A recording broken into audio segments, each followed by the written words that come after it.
Translation is the synthesis of a protein from an mRNA template. This process involves several key molecules, including mRNA, the small and large subunits of the ribosome, tRNA, and finally, the release factor. The process is broken into 3 stages: initiation, elongation, and termination. Let's see the process in action. Eukaryotic mRNA, the substrate for translation, has a unique 3' end called the poly A tail.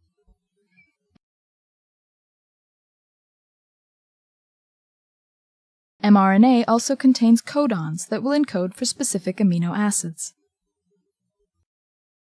A methylated cap is found at the 5' end. Translation initiation begins when the small subunit of the ribosome attaches to the cap and moves to the translation initiation site. tRNA is another key molecule. It contains an anticodon that is complementary to the mRNA codon to which it binds. The first mRNA codon is typically AUG. Attached to the end of the tRNA is the corresponding amino acid. Methionine corresponds to the AUG codon. The large subunit of the ribosome now binds to create the peptidyl, or P site, and the aminoacyl, or A site. The first tRNA occupies the P site. The second tRNA enters the A site and is complementary to the second mRNA codon.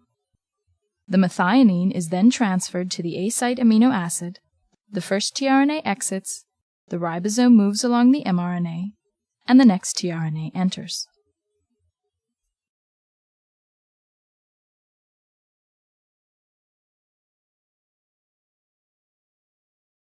These are the basic steps of elongation.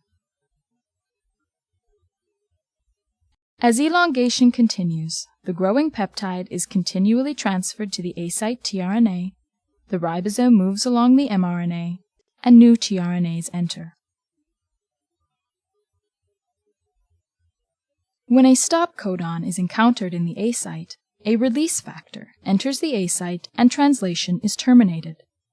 When termination is reached, the ribosome dissociates and the newly formed protein is released.